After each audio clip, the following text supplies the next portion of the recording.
Hola, ¿qué tal estáis? Soy Esteban y os hablo desde los Estados Unidos, desde el estado de Texas. Y os quiero hablar hoy un poco sobre el Evangelio. Y precisamente vamos a reflexionar un poco sobre algunas historias en San Lucas, el tercer Evangelio en la palabra de Dios, San Lucas 15. Pues vamos a reflexionar desde los versículos 11 al final del capítulo, el versículo 32. Pero la última vez, en el último vídeo, pues si puedes recordar, vimos dos grupos de personas, habían pecadores y también religiosos. En versículo 1 dice, se acercaban a Jesús todos los publicanos y pecadores para oírle. Era el primer grupo, los pecadores. El segundo grupo eran los religiosos. Dice en versículo 2, y los fariseos y los escribas murmuraban diciendo, a los pecadores recibe y con ellos come. Muy a menudo al ver a Jesús en los evangelios, había pecadores con él, comiendo, bebiendo, y también había el otro grupo, los religiosos, y también muy a menudo los religiosos se enfadaron de Jesús por haber estado con los pecadores. Bien, tenemos los dos grupos. También Jesús, hablando aquí, nos cuenta dos parábolas antes de la última parábola. La primera era sobre un hombre que tenía 100 ovejas. Había perdido una oveja, fue a encontrarla, la encontró y se gozó. La segunda historia era una mujer que había perdido una dracma, una moneda que valía bastante dinero en aquel tiempo. La mujer la había perdido y luego la encontró. Y también había gozo en la casa y ella se gozó en cuanto a encontrar la dracma. La tercera historia o parábola es sobre un hombre que tenía dos hijos, ¿ok? Y mientras vamos profundizando, reflexionando sobre esta tercera historia, nos vamos a poder identificar, digo yo, nos vamos a poder identificar con los dos grupos de personas, los pecadores y los religiosos, y también nos vamos a identificar de vez en cuando con los dos hijos, el mayor y el menor hijo. ¿Okay? Comenzando con el versículo 11, Jesús dijo, un hombre tenía dos hijos. Normalmente esta parábola se llama la parábola del hijo pródigo. Pero yo creo que mejor nombrado sería el hombre con dos hijos. Y la historia empieza así. Y el menor de ellos dijo a su padre, Padre, dame la parte de los bienes que me corresponde. Vaya cosa. Padre, dame la parte de mi herencia que me corresponde. Dame lo que es mío. Antes de que se podría recibir la herencia, el padre hubiera sido fallecido. Entonces fue como el hijo menor quería que su padre estuviera muerto. Todo el pueblo habría sido ofendido de parte del padre. Habría sido un escándalo. La familia y todo el pueblo lo habría rechazado a este hijo menor. Este hijo habría sido tratado como si estuviera muerto. Como si él estuviera muerto. Lo religioso y también lo pecaminoso, los dos grupos, pues hubieran sido totalmente desmayados en un estado de shock. Más sorprendente aún fue la respuesta del padre. Dijo el padre, ok, lo voy a hacer. Dice que les repartió los bienes entre los dos hijos. Pues 2/3 de la herencia habría ido al hijo mayor y una tercera habría ido al hijo menor. Entonces el hijo menor habría recibido una tercera parte de lo que tenía su padre.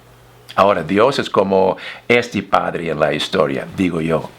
Dios ha hecho toda la humanidad y Él provee por ella. Él ha hecho toda la creación, entonces toda persona, todo ser humano fue hecho por Dios.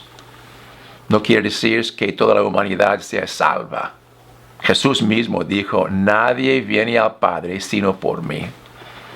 Quizás te digas, pues eso no me suena correcto, me suena muy exclusivo. Me acuerdo bien cuando estuve en España, cuando vivimos allí y fuimos a una provincia que se llama Castellón. Estuvimos en un piso, en una reunión, y yo estuve enseñándole a la gente y dije, ¿no?, que Jesús era el único camino a Dios, que Él era la única puerta. Y había una mujer ahí, se levantó la voz y se puso un poco pues enfadada y dijo, mire, este no me parece bien, este me parece muy exclusivo, no puede ser así, Dios no es así. Pero es lo que dice Jesús mismo en San Juan 10:9. Y también en San Juan 14:6 dice que yo soy el camino, nadie viene al Padre sino por mí. Yo soy la puerta, la única puerta. Y si queremos conocer a Dios como nuestro Dios Padre, entonces tenemos que pasar por Jesucristo para conocer a su Padre. Él vino para que pudiéramos conocer su Padre y para que pudiéramos tener una relación espiritual con Él. Entonces digo que todo el mundo, toda la creación no puede llamarle a Dios su Padre espiritual.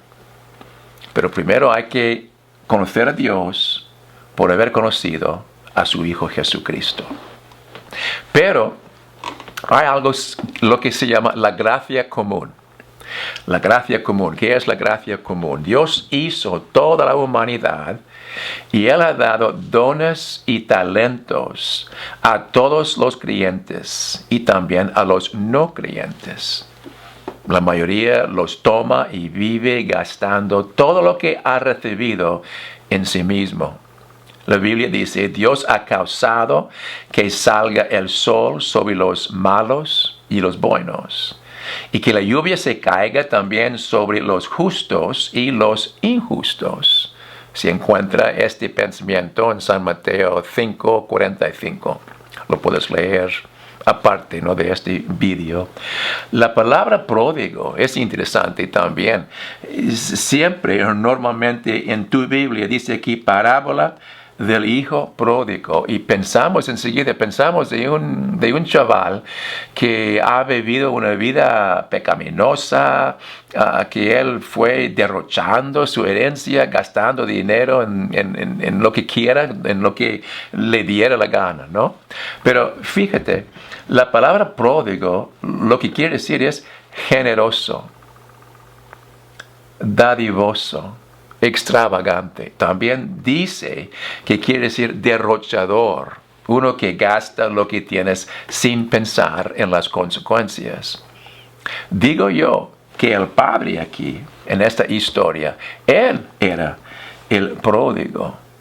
Cuando su hijo se había acercado y dijo, dame lo que es mío, el padre dijo, pues bien, lo voy a hacer. Te amo, ¿lo quieres tú? Pues lo voy a hacer. Lo que yo veo es un padre generoso, un padre bondadoso.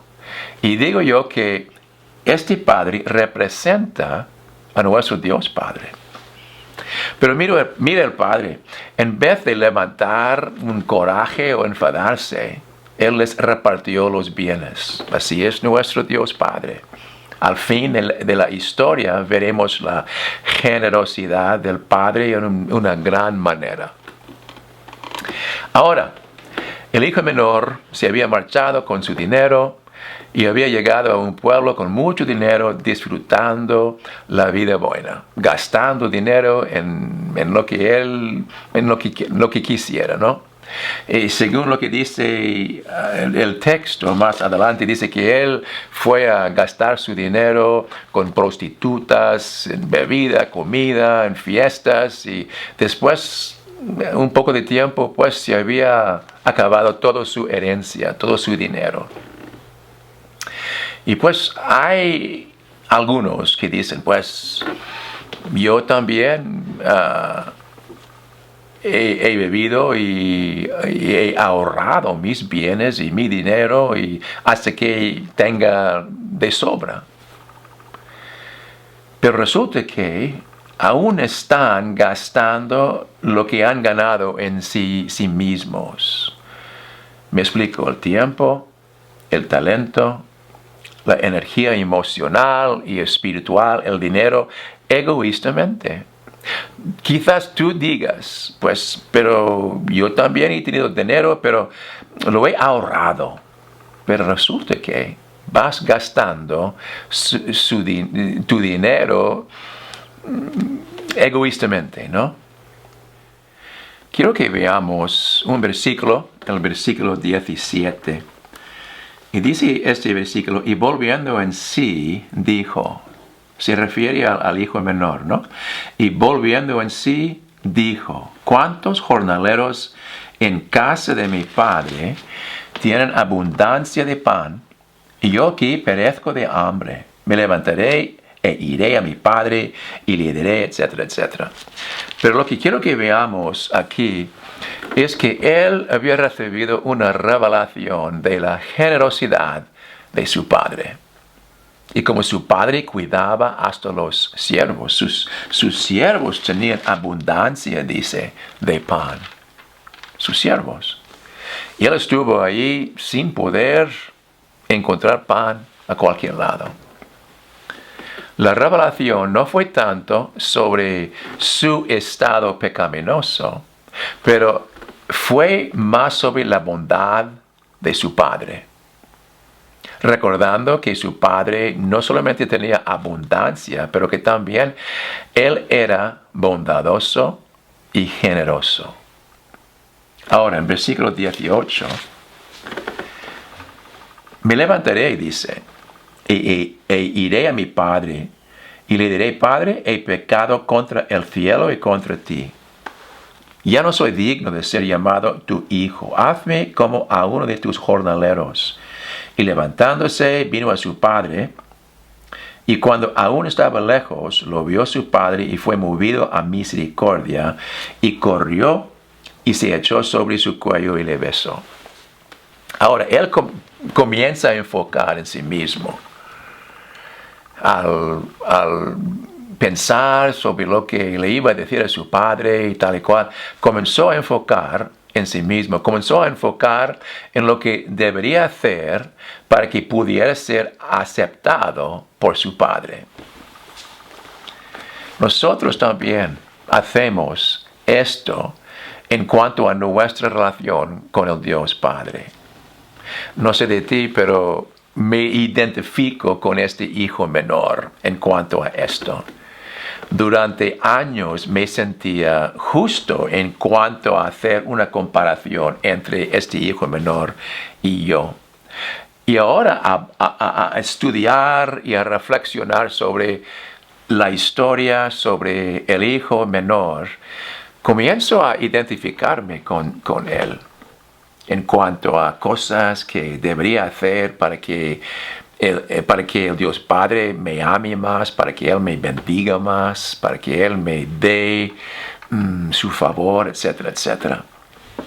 Comenzamos a pensar como si fuéramos huérfanos. Huérfanos, sí. Comenzamos a pensar como si fuéramos huérfanos, con la idea de ganar el favor de algún padre, buscando algún padre. ¿Qué debo hacer para que sea yo bendecido? ¿Qué debo de hacer para ser más aceptado? Pues mira, voy a la iglesia, voy a comenzar a asistir a una iglesia o voy a una comunidad cristiana, me voy a comprometer, ¿no?, a un grupo de creyentes. Entonces, seguramente el Señor me va a amar más, seguramente me va a bendecir más. Seguramente me da más de su gracia y tendré una vida más exitosa. O voy a dar mi dinero a la iglesia.